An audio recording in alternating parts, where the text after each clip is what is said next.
Assalamualaikum. Okey, kita sambung dengan video kedua. Okey, sekarang kita nak bandingkan dua nombor menggunakan simbol besar dengan simbol kecil. Okey, kalau awak nampak simbol ni, okey, ini simbol besar, ini simbol kecil. Jadi kalau nak memudahkan awak untuk ingat, awak letak satu garis di depan. Contoh simbol ini, awak letak simbol satu garis di depan. Awak akan nampak dia punya huruf, dia punya bentuk macam huruf B. Maknanya dekat sini adalah simbol ni merujuk kepada besar. Besar. Okey, untuk yang ini, okey, kita letak satu garis, maka awak akan nampak dia macam K. K bermaksud kecil.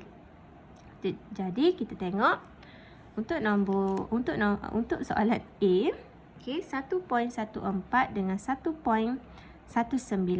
Jadi dekat sini kita boleh nampak 1.14 adalah bernilai lebih kecil. Okay, kalau awak bandingkan 1.1, ini pun 1.1 dah sama. Yang kita bandingkan nilai di belakang ni. Okey, 4 dengan 9 mestilah 4 lebih kecil. Okey, jadi kita guna simbol kecil. Okey, untuk B, okey, negatif 0.32 dengan negatif 0.42. Okey, seperti yang cikgu bagi tahu okey, kalau kita tak tengok simbol negatif, okey, kalau kita tak tengok simbol negatif 0.32 dengan 0.42, nombor 0.32 nombornya lebih kecil daripada 0.42. Kan? Nombor 0.32 nombornya lebih kecil. Tetapi apabila dia ada simbol negatif, okey, dia akan terbalik. 0.32 memang nombor dia lebih kecil. Tetapi nilai dia adalah lebih besar apabila ada negatif. Negatif 0.32 bernilai lebih besar daripada negatif 0.5. Sebab apa? Sebab ada simbol negatif, dia akan terbalik lah. Okey. Jadi untuk C, sama juga macam tadi, kalau kita tutup simbol tolak and negatif ni, 13.74 dengan 12.69, maksudnya 13.74 lebih besar. Nombor dia lebih besar. Tetapi bila ada negatif, okay, nombor yang lebih besar itu bernilai kecil. Sebab dia ada negatif. Jadi, negatif 13.74 nilai dia lebih kecil daripada negatif 12.69. Okey. Okey, kita tengok yang seterusnya. Dia suruh awak susun tertib menaik. Okey, kalau tertib menaik bermaksud nombor kecil kepada nombor besar. Okey, nombor kecil. Nombor kecil, kalau dia ada nombor positif dan nombor negatif, bermaksud nombor negatif dulu. Jadi cikgu bulat nombor negatif.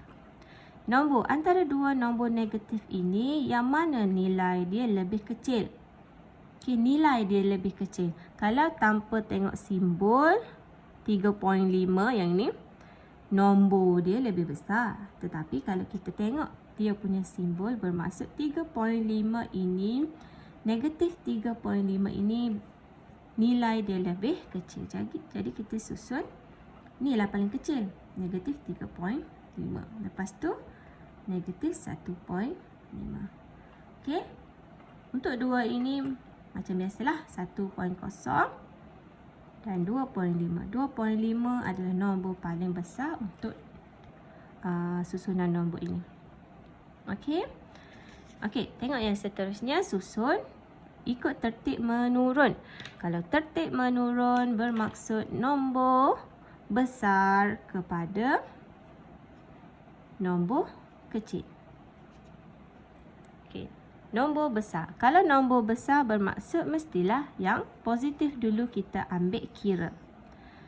Okey, nombor 0.14 dan 0.19 nombor yang lebih besar. mestilah 0.9.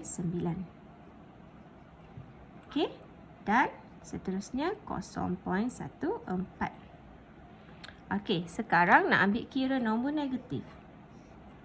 Bila nombor negatif, seperti biasa yang cikgu beritahu, kalau kita tutup simbol, okey, 0.17.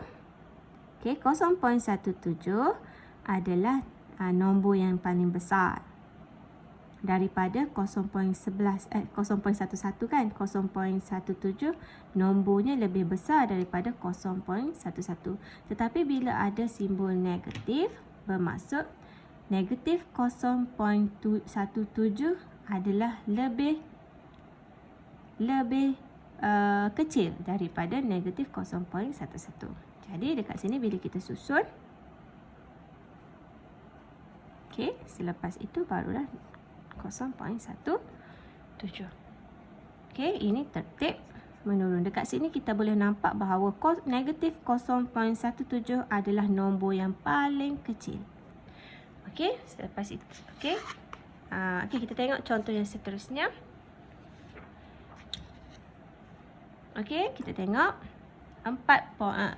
contoh seterusnya. Dia kata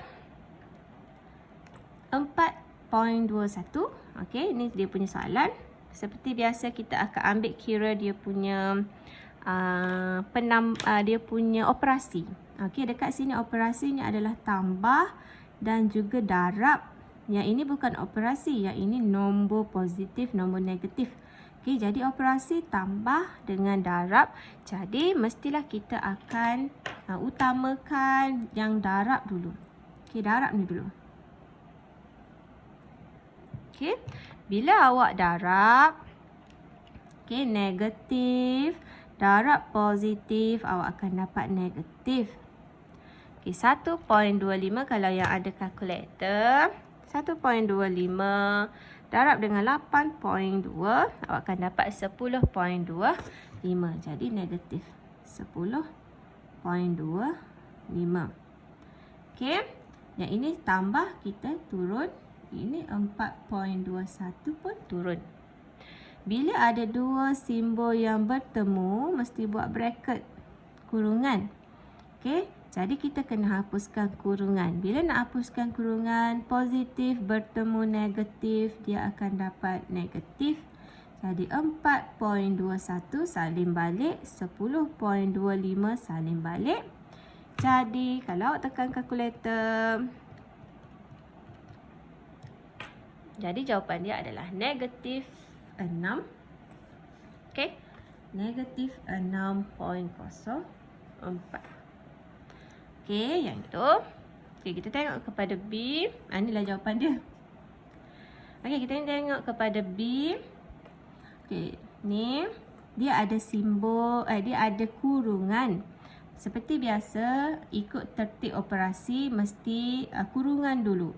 Okey, bila kurungan dulu, bermaksud kita akan buat yang dalam ni dulu.